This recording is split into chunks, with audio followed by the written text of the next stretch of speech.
As you may know, I'm a full-time college student, and this semester I have a pretty full schedule, which consists of 23 credits, 2 jobs, 3 on-campus organizations, a daily blog, weekly YouTube video schedule, regular volunteer hours, and a saxophone recital coming up later this fall. So, as you can imagine, free time doesn't really exist for me anymore. But you know what? That's okay.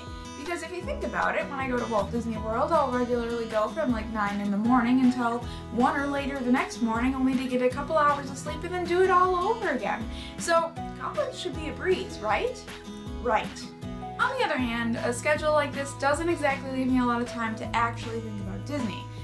Although I've realized that even when I don't have time to watch a Disney movie, not just go to a Disney park, there are still ways to incorporate the magic into my everyday life.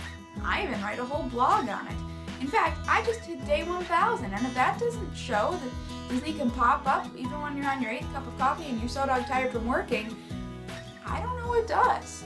So in celebration of 1000 days of vlogging at Everyday Disney, and because I honestly don't have time to execute one of the many video ideas that I wrote down in between classes, today I'm going to share my top 4 ways to make your life a little bit more magical, even when it seems like you're working like Tiana.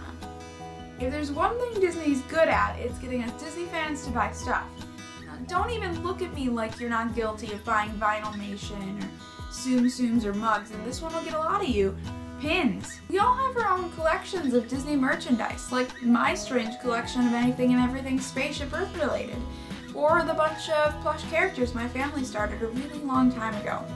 These collections add a lot of character into our lives, and to be honest, if it weren't for all my Disney stuff, my desk would look pretty empty.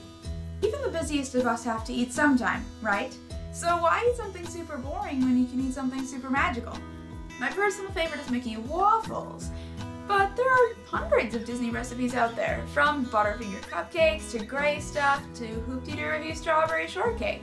And if you're really tight on time, just go for the mac and cheese shaped like Star Wars characters. I also obviously need to go find some dessert.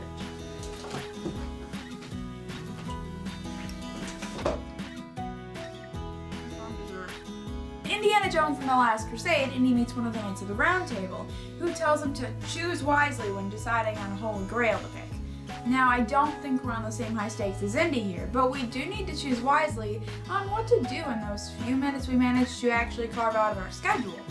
For instance, at the beginning of the school year, I realized that every single morning I was wasting a solid 3 minutes of possible Disney time as I walked to class.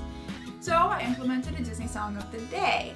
And now, as I make the trek across campus to my first class of the morning, I throw in some earbuds and listen to one of the hundreds of Disney songs I have on my phone. I try to keep things upbeat, and so far I've found that it really helps get my day off to a magical start. In high school, my friends created this game where they'd come up with a random topic and then I'd have to relate it to Disney. I didn't realize it at the time, but this game actually provided much of the foundation for my daily blog. With the craziest things, like the ceiling or salt, and then I'd have to relate them all back to Disney. The game trained me to relate pretty much everything back to Disney, and while it does lead to me getting distracted from time to time, I think we all deserve a happy Disney thought here or there to keep us sane. We can't always be defeating the Emperor Zurg or running around the Magic Kingdom with Mickey Mouse. But that doesn't mean we can't be making connections between things like Mozart and Disney's Festival Fantasy Parade, or that orange you ate for lunch, and Soarin'.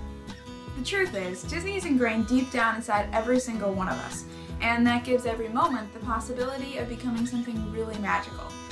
Plus, even if you're having the absolute worst day of your life, just listen to Walt and keep moving forward.